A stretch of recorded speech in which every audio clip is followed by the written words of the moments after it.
Bismillahirrahmanirrahim. Assalamualaikum warahmatullahi wabarakatuh. Waalaikumsalam warahmatullahi wabarakatuh.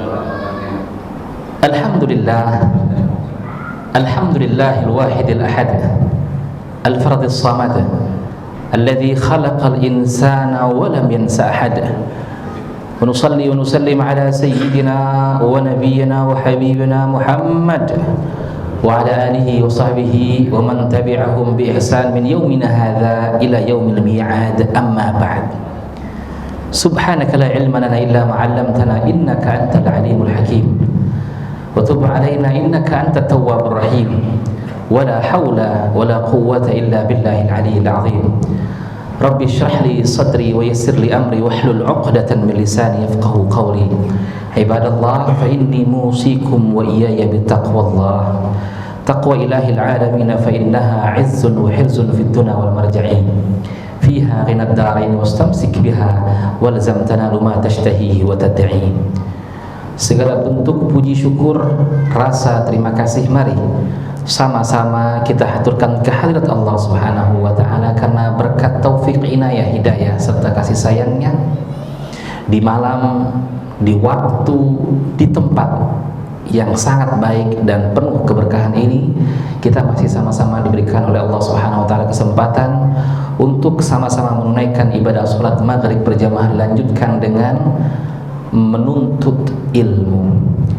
Ibu bapak yang dirahmati oleh Allah Subhanahu wa taala, kita jangan anggap ini sebuah rutinitas belaka. Setiap antum sudah berniat dari rumah ingin melangkahkan kaki ke masjid ini, maka ingatlah setidaknya dua dalil penting. Yang pertama adalah ketika Allah berfirman, yarfa'illahu alladhina amanu minkum walladhina utul ilma darajat. Allah Subhanahu wa taala mengangkat derajat orang-orang yang beriman. Jadi subhanallah, dari 8 miliar saat ini manusia yang ada di dunia ini, Allah pilih yang beriman gak semuanya ternyata. Kurang lebih 1,8 miliar. Di Indonesia hanya 85% atau mungkin sekarang 80%. Di antara semua itu ada kita yang dipilih oleh Allah Subhanahu wa taala, dimuliakan dengan keimanan. Kita tidak betul-betul tahu pasti nilai iman itu kecuali nanti kita sudah berada di alam barzakh. Karena kalau manusia hidup di dunia ini semuanya masih tertutup, makanya dikatakan beriman. Seseorang kalau sudah waktuna naza itu kalau sudah sakaratul maut, itu semua yang saat ini tidak tampak akan nampak. Orang yang dinikmati oleh Allah Subhanahu wa taala dengan keimanan dan amal-amal soleh yang mendekatkan kita ke surganya Allah, nanti sebelum dia wafat diperlihatkan bagaimana tempatnya nanti di akhirat. Disitulah nilai keimanan itu betul-betul tampak nyata. Iman karena sesuatu yang gaib. Kalau sesudah sesuatu itu tampak, itu namanya percaya. Itu namanya percaya. Maka hargai keimanan itu dari sekarang, sebelum kita menyesal. Mudah-mudahan Allah Subhanahu wa taala wafatkan kita dalam keadaan beriman, la ilaha illallah Muhammadur Rasulullah sallallahu alaihi wasallam. Yang kedua, dalam ayat ini Allah mengangkat derajat setelah orang-orang yang beriman, setelah disortir, diseleksi, kemudian ada lagi di atas itu, walladzina utul ilma darajat. Setelah orang-orang yang beriman, kemudian di atasnya itu ada orang-orang yang berilmu, diangkat oleh Allah Subhanahu wa taala derajatnya di antara orang-orang yang beriman. Ini harus selalu kita hadirkan ketika kita berangkat pergi ke Masjid Al-Falah atau masjid yang lainnya. Artinya apa? Kita menginginkan derajat di sisi Allah Subhanahu wa taala. Hadirin dimuliakan oleh Allah Subhanahu wa taala, kita di dunia ini Allah tak soal antum sekarang Allah kasih apa, kalau itu harusnya menyangkut dunia. Entah itu jenderal, entah itu kopral, entah itu direktur, entah itu OB, sama semua di mata Allah. Dan Allah nggak penting gitu bagi Allah, sama sekali nggak penting. Ya, tapi yang penting adalah ketika kita tinggi derajat derajatnya di sisi Allah, apapun posisi kita saat ini. Ini harus kita sadari sesadar-sadarnya. Dengan menuntut ilmu begini, ini akan mengikis di hati kita semua debu-debu, kotoran-kotoran yang kerak-kerak kita sering ngumpul sama ahli dunia. Sejak kapan di tongkrongan itu, kalau HP-nya bukan apel yang teriris, kurang mulia kayaknya. Bukan circle-nya kita itu. Sejak kapan orang pakai handphone tersebut lebih mulia? Sejak kapan orang naik kendaraan tertentu parkirnya lebih pede? Ustaz, kalau saya parkir Ustaz selalu cari yang paling ujung. Kenapa? Saya bilang, mobilnya saya mobil sejuta umat, dikira nanti mobil online. Sejak kapan? Mulainya iman kita itu runtuh dari situ. Maka dalam Islam itu tidak boleh kita rukuk atau menundukkan kepala kita kepada orang yang kita hormati karena dunianya. Bahkan ada ulama mengatakan hampir sepertiga imannya itu hilang. Karena apa? Dia mengagungkan sesuatu yang Allah tidak agungkan. Tidak tercela orang kaya, karena orang kaya di tangan orang-orang yang beriman, dia akan menjadi sesuatu yang dahsyat, mendorong dia ke surganya Allah Subhanahu wa taala. Yang keliru adalah kalau kita sudah punya mindset dan kacamata yang sudah tergelincir jauh dari apa yang Rasulullah inginkan kepada kita. Maka lagi-lagi ketika kita berangkat dari rumah, ingat ayat ini. Kita pengen diangkat derajatnya di sisi Allah. Ya. Alhamdulillah kalau kita di dunia, di tempat kerja mendapatkan penghormatan dari teman-teman sejawat kita, atasan kita dan sebagainya. Tapi mindset kita adalah kita menjadi orang yang tinggi derajatnya yang sesungguhnya. Yang kedua adalah hadis yang diriwayatkan oleh Muawiyah bin Abi Sufyan. Hadisnya begini: Man yuridillahu bihi khairan yufaqihu fiddin. Siapa orang yang Allah menginginkan kebaikan dari orang tersebut, orang ini dibikin mengerti tentang agama, dibikin faqih dengan agama. Siapa orang tersebut? Orang yang Allah inginkan. Ini pilihan terbaik dari yang terbaik. Orang yang pengen ngaji, berarti Allah sudah menitipkan benih di dalam hatinya. Allah ingin kebaikan di hatinya. Sayangnya banyak orang yang alergi dengan hadis ini karena perawinya Muawiyah bin Abi Sufyan. Muawiyah bin Abi Sufyan ini adalah seorang sahabat Nabi yang semasa hidupnya sebenarnya masalah politik setelah Rasulullah meninggal. Tapi pada waktu beliau masih sezaman dengan Nabi Rasulullah, dia sering disuruh oleh Rasulullah untuk mencatat wahyu. Jadi kalau ada wahyu turun, ini Muawiyah bin Abi Sufyan lah orang yang disuruh nyatet, tulis. Berarti orang ini adalah orang kepercayaan, sekaligus orangnya rapi administrasi. Lahirnya kurang lebih 602 dan meninggalnya tahun 680 Masehi.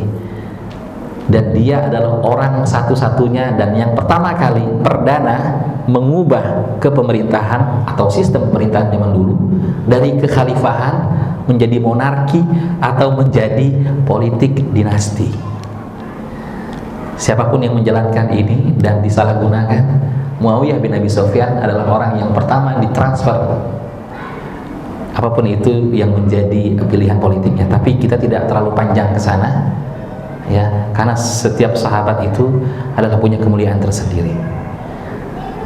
Termasuk perang Siffin juga termasuk memilih salah satu pihak yang berperang antara kubu Ibunda Aisyah dan kubu Sayyidina Ali bin Abi Thalib. Sedikit saja saya buka ini ingin menyampaikan kepada antum semuanya bahwasanya sekelas sahabat saja kalau urusan politik itu, makanya seorang faqih dalam kitab Zubatnya itu mengatakan wama jaro bainas sahabi naskutu. Kadangkala apa yang terjadi di zaman sahabat yang mungkin bisa menjadi kontroversi, sebaiknya kita diam. Tapi ada juga yang genit dengan politik masa lalu, mereka mengubah kata-kata ini, wa ma jara baina sahabi nathbutu. Apa-apa yang ada di antara sahabat maka kita harus memvalidasi berita itu. Jadi hadis ini tolong kita hadirkan ketika kita hendak menuju Masjid Al-Falah ini. Bahwasanya yang pertama, Allah ingin mengangkat derajat kita. Ini Allah yang punya dunia dan akhirat, yang punya surga neraka. Kalau antum diangkat derajat oleh Allah, yakin saja, mau seisi dunia ini menghinakan kita, kita tetap mulia. Dan apa gunanya kita famous, punya subscribers mungkin 30 juta orang, tapi kita hina di mata Allah Subhanahu wa Ta'ala. Apa nikmatnya hidup di atas muka bumi Allah dan kita dibenci oleh Allah? Makanya ulama itu mengatakan musibah terbesar ketika kita ada di dunia ini adalah ketika kita di-reject sama Allah, kita ditolak sama Allah. Kita ini di rumah, orang yang paling kita cintai, istri kita, gak diajak ngomong seharian itu gak enak banget, enggak? Gak enak banget. Apa enaknya rumah kalau kita tidak saling tegur sapa? Gimana kalau Allah pemilik dunia ini nge-reject kita? Makanya sudah di usia yang sekarang ini kita mempersempit ruang gerak kita yang betul-betul hanya Allah ridhoilah yang kita lakukan. Salawat beriring salam sama-sama kita aturkan kepada junjungan alam baginda Rasul Muhammad sallallahu alaihi wasallam, para keluarganya, sahabatnya, kerabatnya, para pecintanya dan pengikutnya yang senantiasa menghidupkan sunnahnya. Semoga Allah Subhanahu wa Ta'ala muliakan kita, dimasukkan oleh Allah Subhanahu wa Ta'ala dalam golongannya di dunia dan di akhirat. Amin ya rabbal alamin. Jamaah yang dimuliakan oleh Allah Subhanahu wa Ta'ala, orang yang beriman sejati dia selalu memperhatikan pergantian hari dan waktu. Makanya Allah berfirman dalam Al-Quran, inna fi khalqis samawati wal ard la ayatin liulil albab wa ikhtilafil laili wan nahar la ayatin liulil albab. Inna fi khalqis samawati wal ard wa ikhtilafil laili wan nahar la ayatin liulil albab. Sesungguhnya penciptaan dunia ini dan juga pergantian malam dan siang itu adalah tanda-tanda untuk orang-orang yang berakal. Kenapa? Orang-orang yang beriman kepada Allah Subhanahu wa Ta'ala, dia sangat memperhatikan pergantian hari dan waktu. Ini pula yang dicontohkan oleh Rasulullah SAW. Karena apa? Karena Allah sejatinya antara tempat dan waktu itu sama-sama ada yang Allah muliakan. Waktu yang satu di antara waktu yang lain. Allah memuliakan tempat yang satu dibanding tempat yang lain. Contoh, dalam satu hari dan satu malam, waktu yang paling mustajab dan dekat dengan ijabah doa adalah sepertiga malam. Hal min talibi hajatin, kata Allah Subhanahu wa Ta'ala dalam diskusinya, siapa orang yang di sepertiga malam, siapa yang punya hajat, siapa yang beristighfar, aku akan ampuni. Menandakan bahwasanya malam, sepertiga malam adalah waktu terbaik kita untuk berdoa. Maka masih ingat gak antum dulu kita masih zamannya wartel, ya, ada telepon lokal, ya, interlokal. Kira-kira yang paling murah itu kenapa tengah malam? Karena lalu lintas komunikasi sedikit. Begitu juga peluang untuk doa kita diijabah oleh Allah itu ketika orang-orang lagi tidur nyenyak tengah malam. Pulang dari pengajian ini, mohon antum amalkan minimal 40 malam. Hajatnya antum apa? Bangun tengah malam, habis itu tidur lagi. Kalau meniru Rasulullah, makanya Rasulullah itu nggak pernah sakit kecuali di akhir hayat, karena pola hidupnya itu sehat. Rasulullah nggak pernah begadang malam, karena waktu malam itu adalah waktu sel-sel kita ini berganti dan tidak akan tergantikan kalaupun antum gantinya pada siang hari, nggak bisa. Makanya Rasulullah itu tidurnya lebih awal. Setelah Isya tidur Rasulullah. Bangunnya kapan? Sepertiga malam, jam 1 malam bangun. Jam 1 malam bangun, ibadah sampai kira-kira 2 jam, katakanlah jam 3. Habis itu tidur lagi. Tidur lagi. Nah, nanti sebelum subuh bangun. Nah, bagi yang berkeluarga di sini, bagi yang berkeluarga, yang jomblo tutup telinga dulu. Ya. Biasanya Rasulullah menyentuh istrinya sebelum subuh. Ya, sebelum subuh, kemudian beliau mandi, baru sholat. Sehat Pak kayak begitu? Sehat. Yang kita ini yang sulitnya nyuruh Rasulullah. Kenapa? Karena kita ini kalau begadang semalaman bisa. Bablas Ustaz, bisa. Tidurnya kapan? Habis subuh. Enteng. Bilang aja ada Liga Champion setengah 4. Hah? Takut bablas, nggak tidur semalaman. Bablas habis subuh, enak. Atau bablas tidur sekalian, mudah. Yang sulit itu adalah tidur di awal, sepertiga malam bangun, tidur lagi, ntar subuh lagi. Yang kita kadang-kadang baru pertama dengar tahajud, semangat sekali, akhirnya bablas malam-malam, jam 3:30 tidur, subuhnya jadi subha, subuh dan duha digabung. Ya, mengamalkan yang sunnah, meninggalkan yang wajib, keliru. Diriyadhahkan, dicoba tidur lebih awal, jangan makan malam lagi. Ya, jangan makan malam lagi. Tengah malam bangun, praktekkan kayak begini, sehat. Antum nggak ketemu dokter, sering makan madu, susu, sama jinten hitam, nggak akan ketemu dokter. Ya.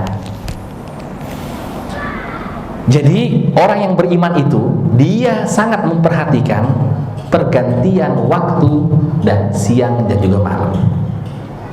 Termasuk kita sekarang berada di hari-hari yang sangat mulia sekali. Sangat mulia sekali. Kita kalau bersumpah, kira-kira yang kita jadikan sumpah apa? Kamu komitmen nggak dengan deal kita ini? Ada 10M. Komitmen. Janjinya apa? Demi orang tua saya. Kenapa? Karena orang tuanya adalah orang yang paling berharga. Gak mungkin demi sebotol aqua, ini receh. Ya.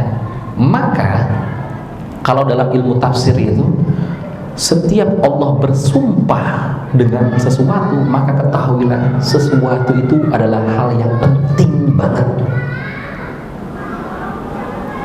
Allah yang maha agung, kadangkala Allah subhanahu bi'izzati wa jalali, demi kekuasaanku, keperkasaanku. Nah, kali ini Allah subhanahu wa ta'ala bersumpah atas nama 2 hal yang saya bahas malam ini. A'udzubillahi minasyaitonirrajim. Bismillahirrahmanirrahim. Wal fajri wa layalin 'ashr. Demi waktu fajar, berarti fajar itu berharga bagi Allah Subhanahu wa taala. Sangat berharga bagi Allah, sampai Allah mengambil sumpah dari waktu fajar. Ada apa fajar? Allah nggak pernah itu bersumpah atas nama maghrib, atas nama zuhur, wadzuhri, nggak pernah. Tapi fajar ini adalah waktu yang penting. Maka pastikan, biasanya di atas 40 tahun ini nggak akan bangun, harus bangun. Jangan pernah kita terlewat sholat fajar. Apa yang kita dapatkan hari tersebut tergantung fajarnya kita. Bahkan kata para ahli, ozon itu terbaiknya kapan? Fajar. Makanya antum kalau keluar dari subuh menghirup udara sangat-sangat segar. Kalau orang-orang yang berajar tazkiyah, ulama-ulama terdahulu, ahli hikmah itu mengatakan, kenapa kalau sholat fajar kita selalu menghirup udara yang segar? Karena itu kita terbebas dari nafasnya orang munafik. Orang munafik salah satu cirinya adalah susah bangun sholat fajar dan berat untuk untuk sholat fajar berjamaah. Insya Allah Al-Falah penuh Pak ya, subuhnya penuh ya. Apalagi habis mendengar kajian ini, jangan sampai kita merelakan subuh kita lewat. Allah bersumpah atas waktu fajar. Yakin saja kalau antum bangun fajar, hari itu adalah hari yang terbaik bagi antum. Kalau fajarnya berantakan, itu berantakan semua Pak. Satu hari itu moodnya gak enak. Apa istilahnya orang sekarang ada bilang morning blues, pagi-pagi ke kantor cemberut, moodnya gak enak. Kenapa? Telat, tidurnya gak cukup, tidurnya juga berantakan, subuhnya udah diambil ayam, malu gitu sama ayam. Bagi Rasulullah, bangun malam itu wajib, karena ada perintahnya dari Allah Subhanahu wa taala, qumil laila illa qalila. Bangun malam walaupun sedikit. Itu perintah untuk Nabi, tapi bagi kita umatnya sunnah. Ya. Tapi mendengar fadilahnya malam ini jangan sampai kita kelewatan. Mudah-mudahan bisa mengamalkan tahajudnya sekalian. Wal fajri wa layalin 'ashr, dan demi 10 malam. Minggu lalu kita sudah membahas tentang Abdullah bin Abbas. Malam ini juga pendapatnya kita akan nukil. Beliau mengatakan, Abdullah bin Abbas radhiyallahu taala anhu mengatakan walayalin ashri, di sini maksudnya adalah 10 malam pertama bulan Dzulhijjah. Penting sekali, bahkan sebelum datang Islam, orang-orang Arab itu menganggap Dzulhijjah itu adalah bulan yang penting. Ada 4 bulan penting zaman dahulu. 3 itu berderetan: Dzulqa'dah, Dzulhijjah, Muharram, kemudian bulan Rajab. Ini minha arba'atul hurum, firman Allah Subhanahu wa taala. Di antara 12 bulan ada 4 bulan yang dihormati oleh Allah Subhanahu wa taala. Dan dari zaman jahiliyah itu enggak boleh perang, Pak.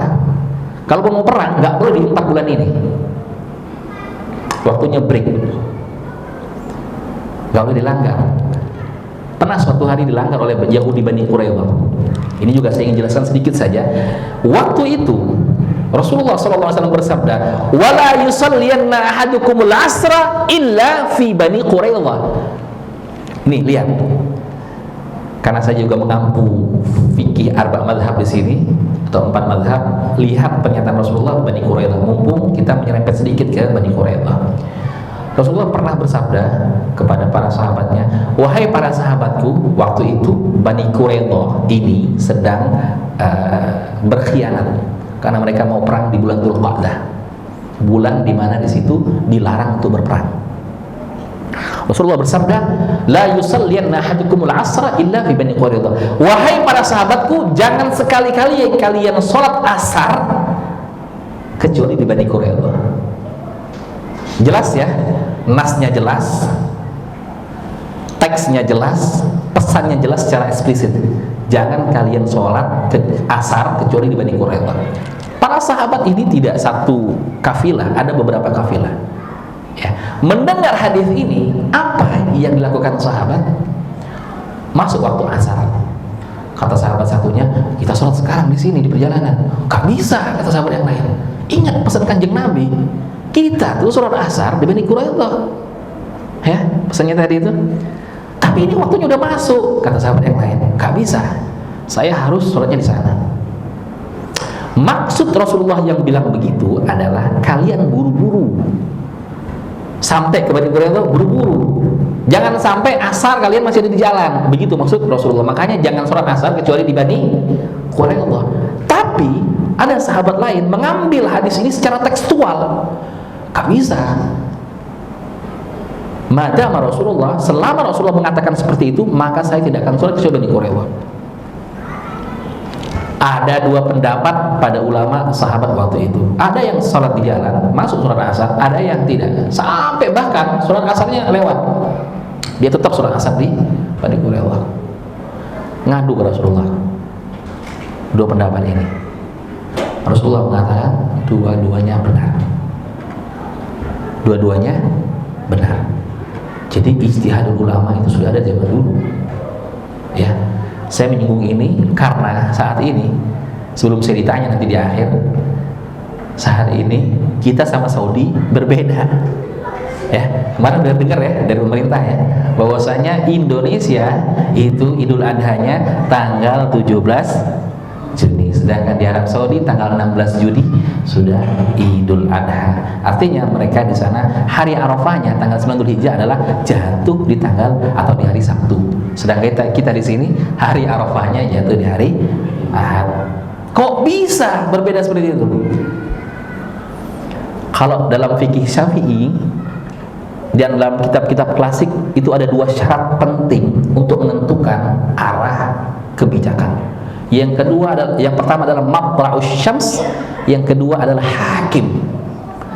Yang pertama adalah tempat terbitnya matahari.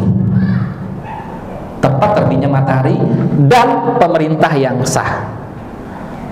Dua-duanya ini kalau berbeda berpotensi atau boleh jadi ada pendapat yang berbeda. Saya mau tanya, kita sama Saudi Arabia matlaknya sama atau bukan? Hah? Beda Pak, jamnya juga kita beda. Kita duluan. Hakimnya beda enggak? Pemerintahnya beda. Maka dalam fikih itu kemungkinan terjadi perselisihan itu debatable, sangat debatable. Kebetulan Al-Fakir baru 2 tahun terakhir lah saya nggak hadir. Biasanya saya hadir tuh setiap tahun. Jadi yang di sidang isbat itu seperti apa? Sebenarnya kita itu jam 4, jam 5 itu udah selesai. Sudah tahu jawabannya apa. Karena apa? Di seantero Nusantara ini sudah ada hampir ratusan orang yang menjadi syahid, saksi bagaimana hilal itu terlihat atau enggak. Dan ahli 8, situ ahli astronomi itu sudah menjelaskan kepada kita. Ini terlihat konjungsinya seperti apa, elongasinya seperti apa, dengan bahasa-bahasa ilmiah itu jelaskan bahwasanya terlihat atau tidak terlihat. Hanya bedanya saat ini kita mengikuti kesepakatan 4 negara namanya MABIMS. Kalau dulu 2 derajat cukup. Sekarang harus 3 derajat baru dinyatakan kelihatan. Mau tahu kenapa ini bisa berbeda? Karena hadis dari Rasulullah adalah mengatakan seperti ini: sumu liru'yatihi waftiru liru'yatihi fa in ghumma 'alaikum fakmilina 30 sya'ban. Jadi kalian itu, kata Rasulullah, kalau mau puasa kalian harus bisa ru'yah, ngelihat. Dalam bahasa Arab melihat itu banyak. Ada ro'ayaro, ada basara, ada nazara. Tapi kalau ro'a ini maknanya adalah kasat mata. Maknanya adalah kasat mata. Makanya mimpi itu dalam bahasa Arab namanya ru'yah fil manam. Itu namanya mimpi. Kalian harus melihat hilal, kata Rasulullah. Berbeda dengan Masehi Pak ya. Kalau dia itu bulan Komariah, maka sehari sebelumnya itu dia udah kelihatan hilalnya seperti apa. Ya. Nah, kalau pemerintah dan juga NU ini menyatakan imkanur ru'yah. Jadi madhabnya itu atau pola pikirnya adalah imkanur ru'yah. Harus ada visibility, kemungkinan untuk dilihat hilal itu. Ada, tapi nggak kelihatan, nggak dianggap. Makanya hadis itu fa in ghumma 'alaikum. Kalau tidak kelihatan, maka sempurnakanlah 30 hari bulan tersebut. Kalau Syaban ya, Syabannya harus disempurnakan 30. Kalau Dzulqa'dah 30 hari. Nah, kalau Muhammadiyah itu namanya wujudul hilal. Yang penting hilalnya ada. Hadis ini zaman dulu tidak ada teknologi, ya, tidak ada teknologi teleskop dan lain sebagainya. Maka Rasulullah menjadikan hadis ini sebagai patokan. Artinya ketika dilihat ya karena ada. Kalaupun nggak kelihatan tapi kita memastikan itu ada, ya sudah. Jadi ini perbedaan yang selama ini panjang sekali karena satu hadis saja, multi interpretasi dan hasilnya pun berbeda. Tapi dalam ilmu usul fikih ada yang mengatakan idza hakamal hakim rufi'a anhul khilaf. Kalau pemerintah sudah memutuskan, maka seharusnya tidak ada lagi perbedaan. Dan ini yang berlaku di negara-negara Arab dan juga negara Teluk. Kalau pemerintah sudah memutuskan, tidak ada organisasi Islam yang bisa membantah. Ya, kalau di sana seperti itu. Makanya di Indonesia ini sangat bebas berpendapat. Apapun, siapapun bisa ngomong. Baik, kita terlalu melebar kemana-mana. Saya ingin fokuskan saja. 10 hari apa saja amalan-amalan yang dianjurkan oleh Allah Subhanahu wa taala. Yang pertama sudah pasti haji dan umrah. Haji dan umrah. Menurut mazhab Syafi'i, dua-duanya sama wajibnya sekali seumur hidup. Jadi umrah itu juga wajib sekali seumur hidup. Ya. Allah Subhanahu wa taala berfirman, wa atimmul hajja wal umrata lillah. Sempurnakanlah haji dan umrah kalian untuk Allah Subhanahu wa taala. Al umratu ila al umrati kaffaratun dzunub ma bainahuma. Antara umrah yang satu dengan umrah yang lainnya, ini adalah penghapus dosa di antaranya. Wal hajjul mabrur laisa lahul jazaa illa al jannah. Haji yang mabrur gak bisa ada kompensasi yang bisa setara untuk membalas orang yang haji mabrur itu kecuali surga Allah Subhanahu wa taala. Mudah-mudahan kita semuanya diberikan kesempatan oleh Allah Subhanahu wa taala sebelum menghadap Allah, kita sudah dipanggil oleh Allah Subhanahu wa taala dan kita mampu untuk menjawab panggilan Allah Subhanahu wa taala berhaji ke Baitullahil Haram. Ada yang belum berangkat di sini? Ada ya? Mudah-mudahan segera. Kita tiap tahun melihat berita betapa kita kadang-kadang ditampar oleh keadaan sosial ekonomi seseorang yang sangat pas-pasan. Banyak cerita itu. Suaminya tambal ban. Saya tidak merendahkan sebuah profesi, tapi secara hitung-hitungan mustahil dia bisa haji. Istrinya hanya pabrik kasar. Dua-duanya misalnya nggak mau tinggal di lain, tinggalnya di mes. Biar apa? Biar ngirit hidupnya. Sehari, ada itu dalam berita, sehari mereka mau makan hanya 10.000. 10.000 bisa makan berdua. 10.000 di sini dapat apa, Pak? Nasi uduk aja nggak pakai telur. Itu bisa mereka hidup begitu. Dan dua-duanya haji. Kita nih masih bisa milih nih makanan. Kita masih bisa milih makanan. Bismillah, kuatkan tekad, jadikan haji dan umrah itu prioritas. Kalau kita bilang banyak keperluan yang lain, Ustaz, banyak ini, jadikan haji itu prioritas utama. Kita mobil aja bisa beli, rumah aja bisa kalau beli. Apa iya haji enggak? Apa iya haji enggak? Dan saya sudah melihat banyak sekali di lapangan betapa orang yang punya tekad yang kuat bisa. Wa'adzin fin nasi bil hajji ya'tuka rijalan wa ala kulli dhamir ya'tina min kulli fajjin 'amiq. Allah Subhanahu wa taala menyeru kepada Nabi Allah Ibrahim alaihissalam, "Wa Ibrahim, serulah sekalian manusia itu untuk berhaji. Akan datang kepadamu ada yang jalan kaki." Ini bukan hanya kiasan ya. True story, beberapa tahun yang lalu ada yang jalan kaki. Hampir 5.000 kilo lebih, 5.000 kilometer lebih dia berjalan kaki nyampe itu ke Mekah. Subhanallah. Kita ini udah punya gaji tetap, kita udah punya ini itu. Kadang-kadang kita ini yang bikin susah hidup kita adalah nafsu kita kegedean. Mau makan aja repot. Mau makan tuh repot banget. Padahal kan sabdanya Rasulullah itu luqaimat yuqimna sulb. 2-3 suap cukup untuk punggung kita bisa tegak beribadah. Tapi beriringnya waktu banyak sekali varian makanan. Yang ada udah diminum, yang ada jadi makan. Adanya air putih jangan nyari kopi lagi. Adanya kopi jangan nyari es kopior lagi. Ya susah hidup kita kayak begitu. Ya, kita seperti kambing conge ya, yang dikendalikan oleh hawa nafsu kita. Dan ini sangat berbahaya. Bahwasanya nafsu dalam diri kita ini lebih berbahaya dari setan bahkan. gunanya fungsi kita ngaji ini mengikis dominasi nafsu di dalam diri kita ini. Insya Allah semua yang hadir di sini akan dipanggil oleh Allah Subhanahu Wa Taala dan kita menjawab panggilan Allah Subhanahu Wa Taala menjadi hajjan mabrurah insya Allah. Punya berapapun Pak, taruh duitnya. Punya 5 juta taruh. Sisanya cicil sehari, 2 hari, 3 hari. Yang penting ini gak boleh gerakin. Tabungan untuk melihat Baitullah. Buktikan omongan saya, insya Allah nanti akan berangkat.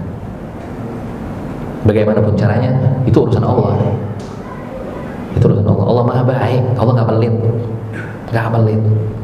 Kalau Allah melihat sidqun niyah, niat yang betul-betul dan sungguh-sungguh, berangkatlah. Udah banyak buktinya. Jadi amalan yang pertama adalah haji dan umroh. Yang kedua adalah berpuasa di hari-hari tersebut. Yang buat puasa. Kalau bisa dari awal.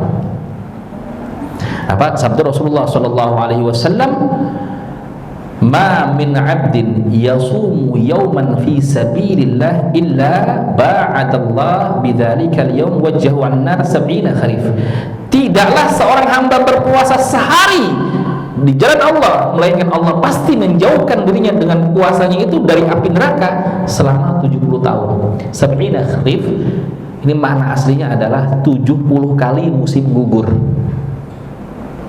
Cuma diartikan adalah 70 tahun. Satu hari puasa kita niatkan di jalan Allah Subhanahu Wa Taala, maka di hari yang sama kita dijauhkan oleh api neraka oleh Allah Subhanahu Wa Taala dengan puasa tersebut dari api neraka 70 tahun. Ya mudah-mudahan kita ini kan biasanya dekat banget sama api neraka, dekat banget. Ya dengan puasa tersebut kita akan dijauhkan oleh Allah Subhanahu Wa Taala. Waktunya semakin mepet.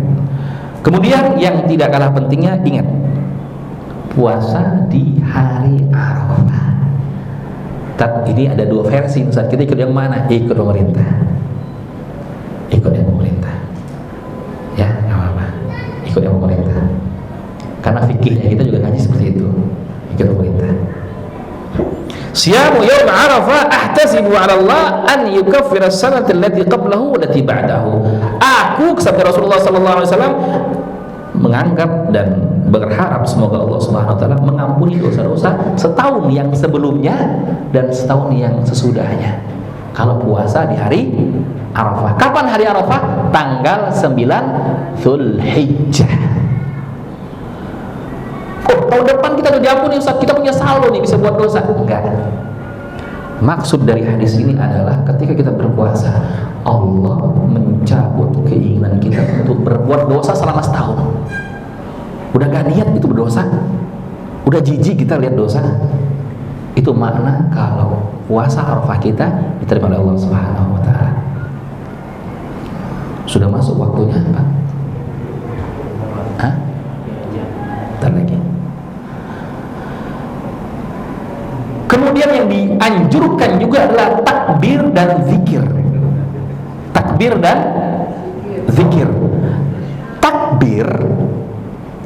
itu sebenarnya berbeda dengan hari Idul Fitri. Itu ketika masuk tanggal 1 Dzulhijjah itu sudah boleh bertakbir, namanya takbir mutlak atau takbir mursal. Sendirian di rumah, Allahu Akbar, Allahu Akbar, Allahu Akbar. Saya mau tanya dulu. Kira-kira di Indonesia lebih rame mana? Idul Fitri apa Idul Adha? Muttafaq alaih ini. Kalau hadis itu sudah muttafaqun alaih ini secara aklamasi. Sayangnya orang Indonesia berbeda dengan pendapat jumhurul ulama. Kalau saya bilang jumhur berarti kebanyakan ulama. Ya, rata-rata ulama terdahulu, ulama mu'tabarin itu menganggap dan memastikan bahwasanya Idul Adha lebih afdol dari Idul Fitri meskipun gak ada mudiknya. Ya. Idul Adha lebih afdol. Kenapa? Karena ada ummahatul ibadah di situ. Ada pokok-pokok ibadah yang hanya terjadi di Idul Adha. 1. Wukuf di Arafah hanya ada Idul Adha. Ya. kurban hanya ada di Idul Adha. Haji hanya ada di Idul Adha. Banyak sekali umatul ibadah yang hanya ada di Idul Adha. Kalau Idul Fitri hanya Idul Fitri. Sebelumnya ada puasa. Cuman kan kita karena gedenya karena mudik. Ya, coba gak ada mudik. Bersyukur juga deh, Jakarta agak sepi. Pak Ketua ya, agak sepi Jakarta ya. Agak sepi. Jadi malam ini udah tahu ya bahwasanya Idul Adha lebih afdol daripada Idul Fitri karena ummahatul ibadah kumpulnya ada di Idul Adha. Saya kasih dalil-dalil hal tersebut. Rasulullah bersabda, "Fa'kthiru fihinna minat tahlil wa takbir wa tahmid." Apa yang diperbanyak? Tahlil dan juga takbir dan tahmid. Kalimatnya la ilaha illallah, itu tahlil. La ilaha illallah, tidak ada Tuhan selain Allah, tidak ada kemelekatan dalam hati kita kecuali Allah Subhanahu wa taala, tidak ada dunia fana di hati kita kecuali Allah Subhanahu wa taala, tidak ada penolong, tidak ada yang bisa membahagiakan, tidak ada yang bisa menyelamatkan, tidak ada yang bisa memberikan kesuksesan dunia dan akhirat kecuali Allah Subhanahu wa taala. Itu mana tahlil. Jadi bukan hanya sekedar melafalkan kalimat tahlil, tapi kita maknai dalam kehidupan kita sehari-hari. Antap hidup kita kan. Kemudian takbir, membesarkan Allah. Allah besar, Allah maha besar, jauh lebih besar dari masalah kita,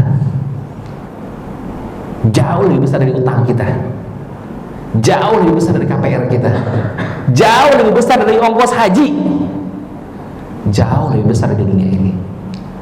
Makna-makna ini harus ditanamkan mumpung masih Idul Adha ini. Tancapkan dalam hati. Orang yang beriman semakin tinggi imannya, semakin yakin, dan ini berbanding lurus dengan ketenangan dia dan kebahagiaan dia. Nampaknya harus azan, kemudian dilanjutkan nanti 10 menit berikutnya. Kalau ada yang ingin ditanyakan, monggo dipersilakan. Monggo Pak Muadzin untuk azan sekarang.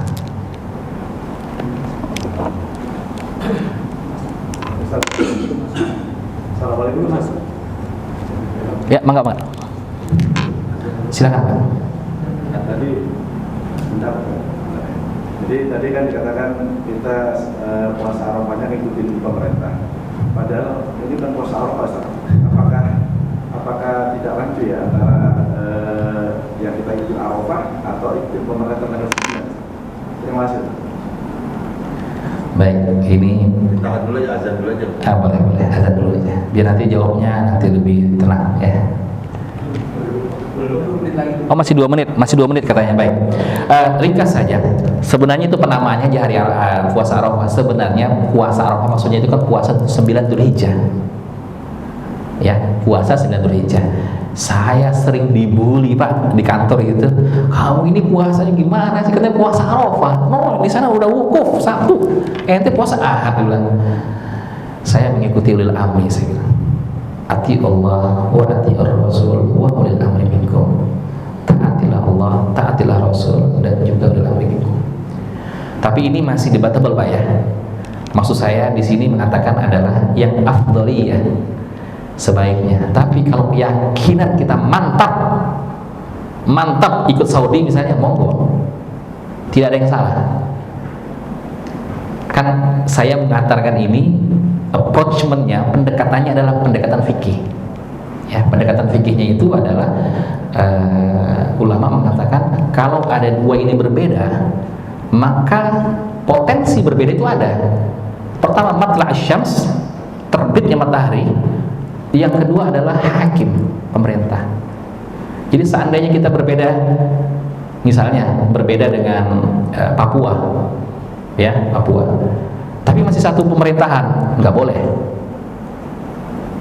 harusnya. Walaupun matla'nya mungkin di sana lebih dulu ya, kalau nggak salah ya, di timur lebih dulu. Selanjutnya saya ingin sampaikan juga, kalau tadi saya mengatakan takbir mursal atau di setiap waktu, tapi ada juga takbir muqayyad yang hanya ada setelah sholat.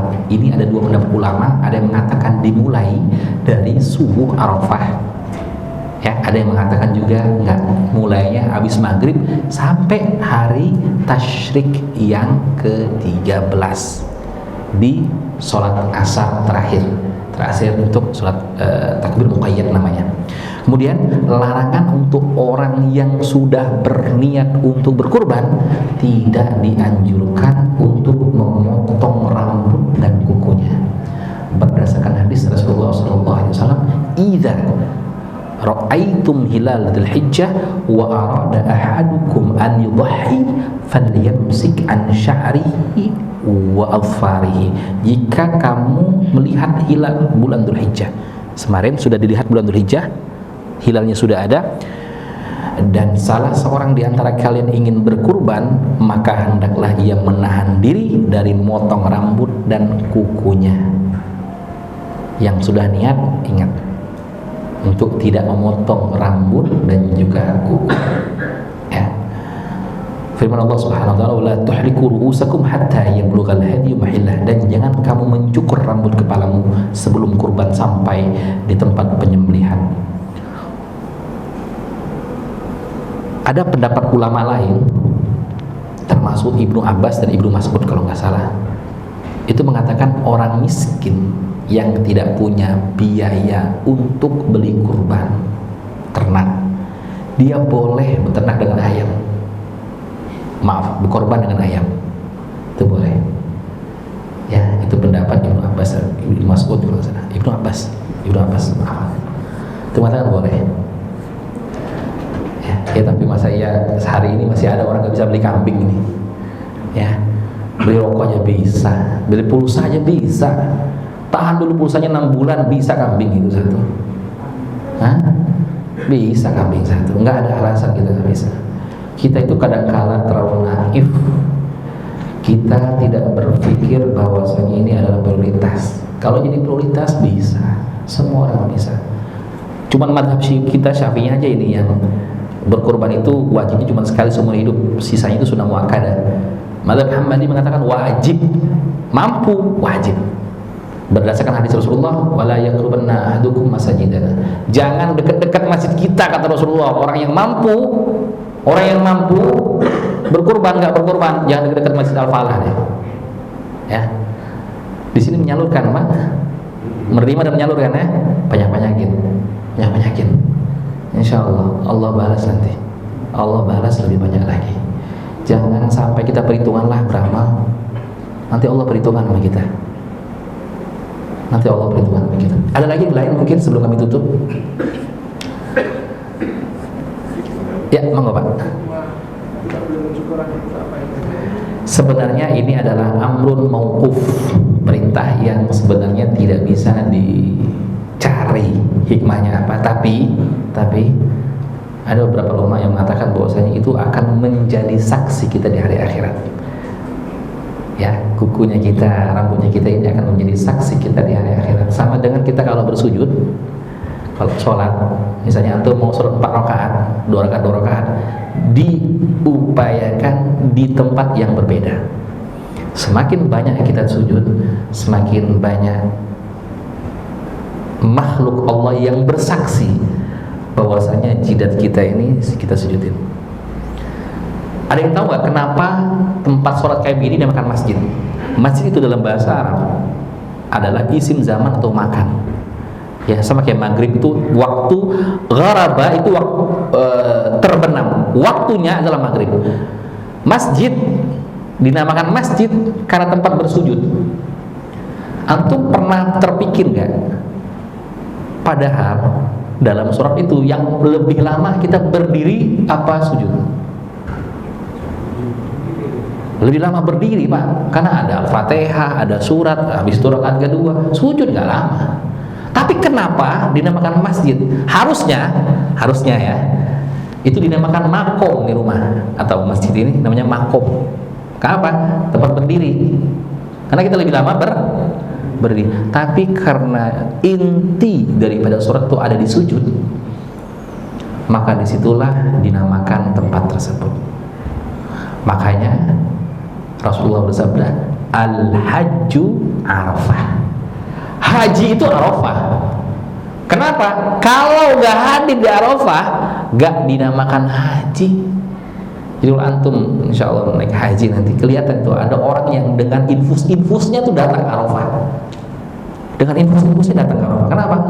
Nggak Arafah ya nggak haji.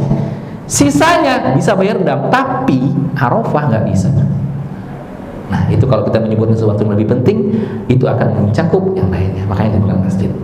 Mudah-mudahan pertemuan kita ini diberikan oleh Allah Subhanahu wa taala, dan ilmu yang kita pelajari malam ini adalah ilmu yang bermanfaat, mengantarkan kita lebih takut kepada Allah Subhanahu wa taala, lebih giat beribadah kepada Allah Subhanahu wa taala, lebih gemar kita ke masjid, lebih menikmati ibadah demi ibadah lainnya sampai kita bertemu dengan Allah Subhanahu wa taala. Mohon maaf atas segala kekurangan. Allahumma fiqil aqwamit thariq. Assalamualaikum warahmatullahi wabarakatuh.